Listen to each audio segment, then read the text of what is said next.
ජේසු පිහිටයි ඔබ සැම දෙනාටම අද අපි බලන්න යනවා අපේ මිතුර මිතුරියන් අපේ පවුලේ අය වෙනුවෙන් අපි නොකඩවා අපි යාඥා කරන්නේ කෙසේද කියලා. විශේෂයෙන්ම අපි යාඥා කරන්නේ ඔවුන්ගේ ගැලවීම කෙරෙහි. ඔවුන්ට දෙවියන් වහන්සේගේ ඒ ඉමහත් ප්‍රේමය දැනගන්න අපි කෙසේද යාඥා කරන්න කියලා අපි අද බලන්න යනවා. මේක ඇත්තටම හරිම සරල මාර්ගයක්. එහෙත් සමහරට අපිට ආසාවක් තියෙනවා මගේ අක්කා වෙනුවෙන්, මගේ නංගි වෙනුවෙන්, නැත්නම් මගේ යාළුවෙක් වෙනුවෙන් මට ඕනේ යාඥා කරන්න ඕන් මා දැනගන්නා දෙවියන් වහන්සේව ඔවුන්ව දැනගනී කියලා.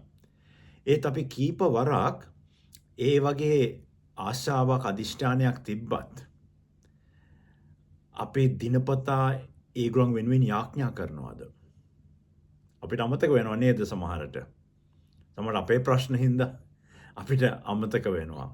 ඒ නිසා මේ මම කියලා දෙන මේ ඉගැන්වීමෙන් ඔබට ඇත්තටම දිනපතා ඔවුන්ගේ නම දෙවියන් වහන්සේගේ සිංහාසනයේ ඉදිරිපිටට ගේන්න ඔබට අවස්ථාවක් තියෙනවා.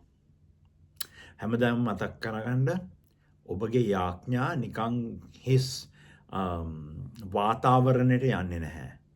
එහෙත් එළිදරව් පොතේ කියනවා ඔබ යාඥා කරන සෑම යාඥාවක්ම ස්වර්ගයේ එකතු කර එය රත්තරන් බඳුන්වල දෙවියන් වහන්සේගේ සිංහාසන ඉදිරිපිට තැබෙනවා කියලා. ඔය නොකඩවා ස්වර්ගයේ ඔබගේ යාඥාව දෙවියන් වහන්සේ වෙතට පැමිණෙනවා. ඉතින් හොඳට මතක තබා ගන්න ඔබ යාඥා කරන ඇත්තටම සියලු දෙයක්ම උන්වහන්සේගේ ඉදිරිපිටටයි පැමිණෙන්නේ. ඉතින් අපිට මේ ප්‍රායෝගික පුහුණුවීම ආරම්භ කරන්න මම ඔබගෙන් ඉල්ලා සිටිනවා ඔබ අර මේ A4 කොලයක් වගේ නැත්නම් සටහන් පොතක කොලයක් ඔබ තෝරා ගන්න. මක් නිසාද ඔබට මේකෙන් නොයෙකුත් දේවල් දැන් ලියන්න පටන් ගන්න වෙනවා. ඒ නිසා මේ වගේ A4 කොලයක් ලියා අරගෙන ආසනම් ඒක දෙකට බෙදන්න. දෙකට නවලා එක පැත්තක් ඔබට පාවිච්චි කරන්න පුළුවන්. නැත්නම් මුළු කොලේම පාවිච්චි කරන්න. ඒක කිසිම ප්‍රශ්නයක් නැහැ.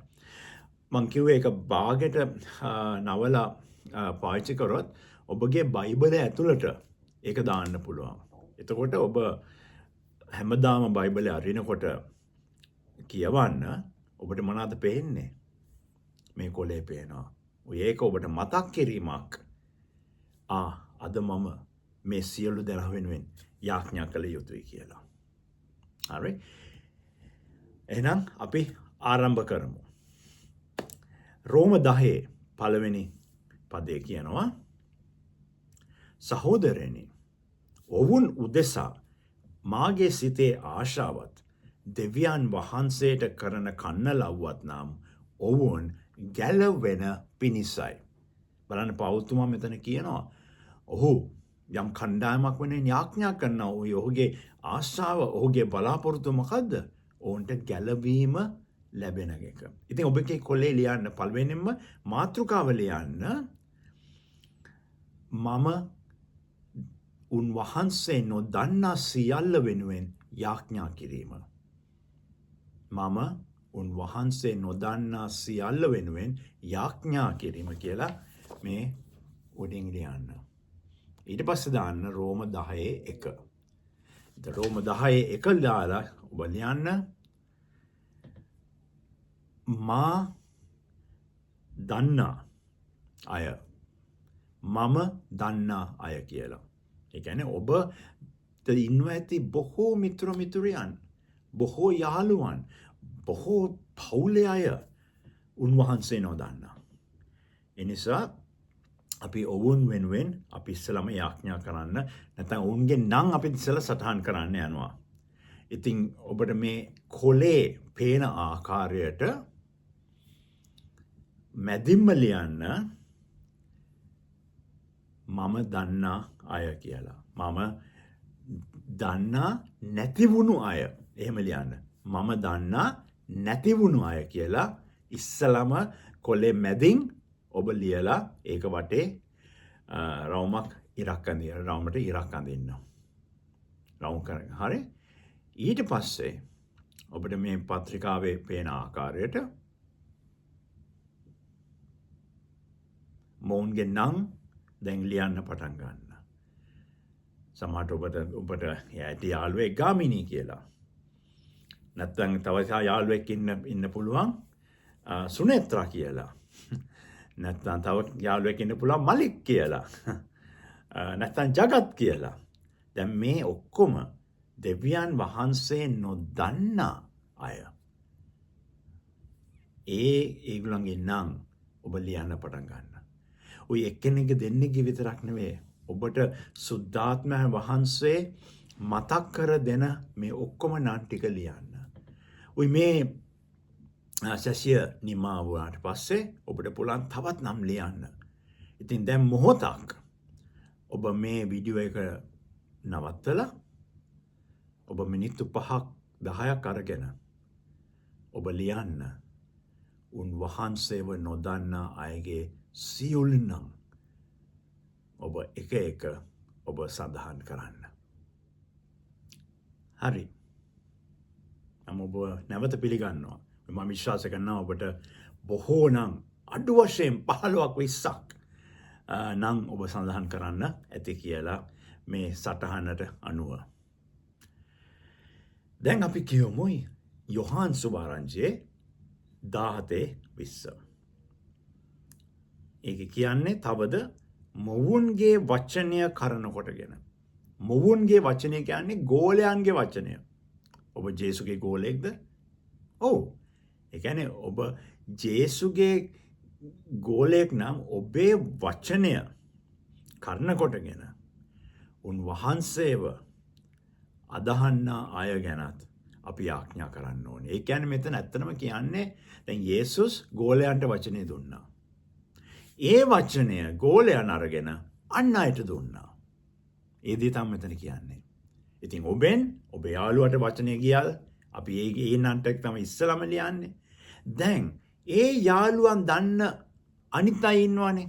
සමහරට ඔබගේ යාළුවා ගාමිණිට ඉන්නවා පෙරේරා කියලා යාළුවෙක්. ඔබ දන්නවා ඒ පෙරේරාවත්. ඒත් ඔබ දන්නේ ආව ගාමිණි තුලින්.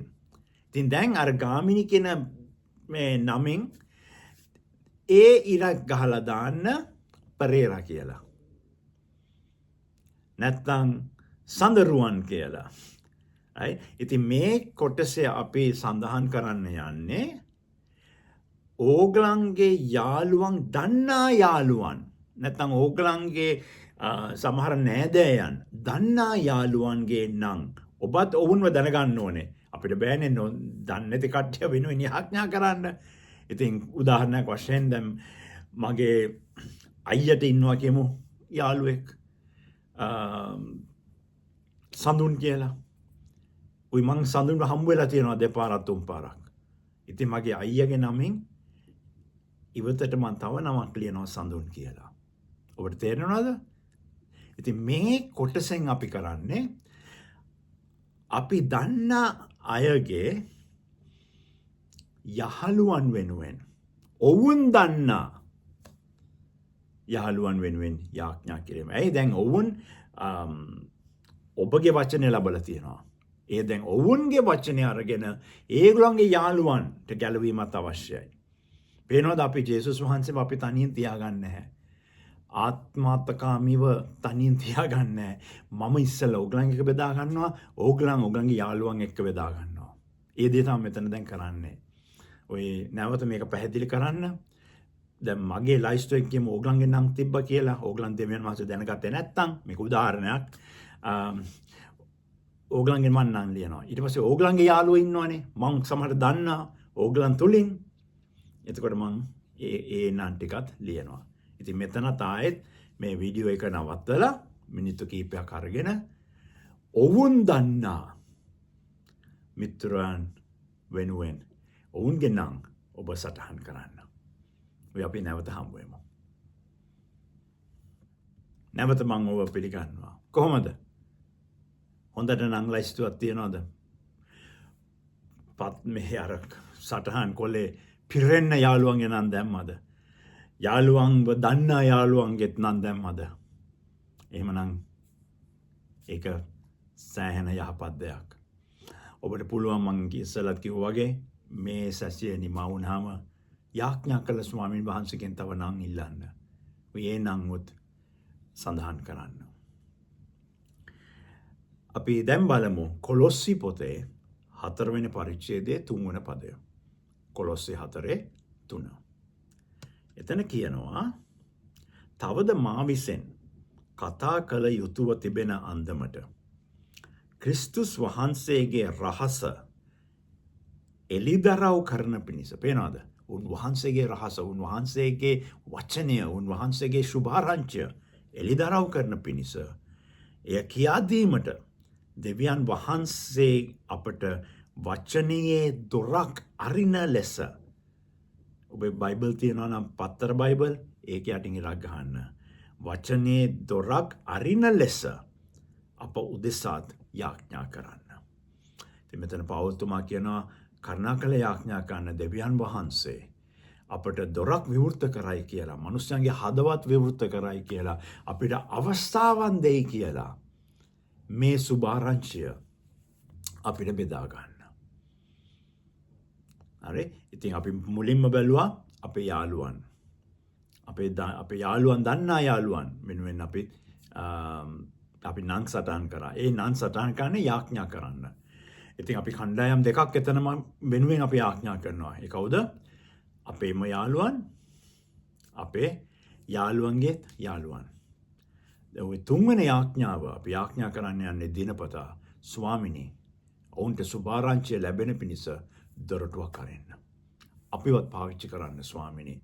අපිට අවස්ථාවක් දෙනු මැන කියා අපි යාඥා කරන්න ඕනේ. මම ඔබෙන් ඉල්ලනවා ඔබ කැප වෙන්න. දෙවියන් වහන්සේට කැප වෙන්න. උන්වහන්සේට පොරොන්දු වන්න. ඔබට ගැලවීම ලැබුණාක් මෙන් අන් අයට ගැලවීම ලැබෙන පිණිස ඔබ දිනපතා යාඥා කරන්න. ඉතින් දිනපතා ඔබ යාඥා කරන්න ඔබ දන්නා නැති වුණ අය වෙනුවෙන්. පළවෙනි දේ ඔබ දන්නා නැති වුණු අය වෙනුවෙන්. ඒගොල්ලන් නැති වෙලා ඉන්නේ. ඒගොල්ලන් අන්ධකාරයේ ඉන්නේ. ඒගොල්ලන්ට ආලෝකය අවශ්‍යයි. යේසුස් වහන්සේගේ ආලෝකය අවශ්‍යයි. ඉතින් ඔබ දන්නා අය වෙනුවෙන් යාඥා කරන්න. දෙවනුව දිනපතා යාඥා කරන්න ඔවුන් දන්නා අය වෙනුවෙන්. ඔවුන් දන්නා අය ඒත් ඔවුන් යේසුස් වහන්සේව නොදන්නා අය වෙනුවෙන් ඔබ යාඥා කරන්න. ඒක තමයි දෙවන යාඥාව. තුන්වෙනි යාඥාව දිනපතා ස්වාමිනී අපිට අවස්ථාවක් දෙන්න සුභාරංචිය බෙදා ගන්න. අපේ සාක්ෂිය බෙදා ගන්න. මම ඊළඟ සැසිය ඔයගොල්ලන්ට කියලා දෙනවා කොහොමද ඔබගේ සාක්ෂිය බෙදා ගන්න කියලා. ස්වාමිනී කොහොමද මම බෙදාගන්නේ ස්වාමිනී මගේ සාක්ෂිය. මට අවස්ථාවක් දෙන්න. ඔවුන්ට ස්වාමිනී මගේ තව කොහොම හරි ඔවුන්ගේ හදවත විවෘත වෙන ආකාරයෙන් ඔබ ක්‍රියා කරන්න. කියලා ඒ වගේ යාඥා 3ක් ඔබ දිනපතා යාඥා කරන්න. හරි? ඉතින් මේ ආකාරයෙන් තමයි අපි යාඥා කරන්නේ. ඔබේ කොලේ දෙස බලන්න. ස්වාමිනී ඔබට සියල්ල කරන්න පුළුවන් ස්වාමිනී. එනිසා මම ඉල්ලා සිටිනවා මගේ යාළුවන් වෙනුවෙන්. මගේ යාළුවන් වජිර, අනෝමා, චන්දික, ශ්‍රියන්ති, මලික්, ජගත් මේ සියල්ල වෙනුවෙන් ස්වාමිනී මම යාඥා කරනවා ඔවුන්ට ඔබ වහන්සේගේ ආලෝකය ලබන්න. පේනවද? නමින් යාඥා කරන්න. ස්වාමිනී තවද මම යාඥා කරනවා ඔවුන් දන්නා ඔවුන්ගේ යහළුවන් වෙනුවෙන්. ඉතින් ස්වාමිනී මම යාඥා කරනවා සඳුන් වෙනුවෙන් ස්වාමිනී.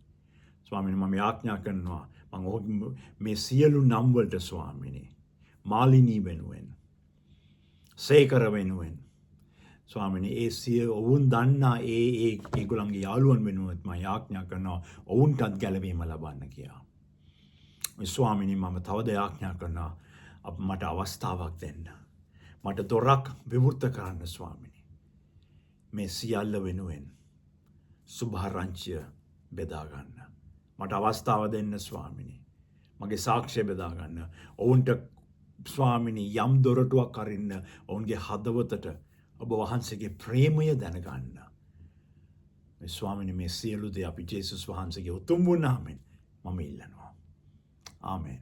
බලන්න. ඒක මිනිත්තුවක් දෙකක් මිනිත්තු 3ක් එච්චර යන්නේ දිනපතා. ඔබ එහෙම යාඥා කරනකොට බලන්න දෙවියන් වහන්සේ කුමක්ද කරන්න කියලා. ඔබ බලාපොරොත්තුවෙන් විශ්වාසයෙන් ඔබ යාඥා කළා ඔබ බලා සිටින්න දෙවියන් වහන්සේ විවෘත කරන දොරටුව. ඉතින් ඔබ මේ දේ ඔබ කැප වෙලා දිනපතා කරන්න. ඔබ දකින්න දෙවියන් වහන්සේ ආරම්භ කරන මේ ගමනේදී උන්වහන්සේ විවෘත කරන දොරටුව.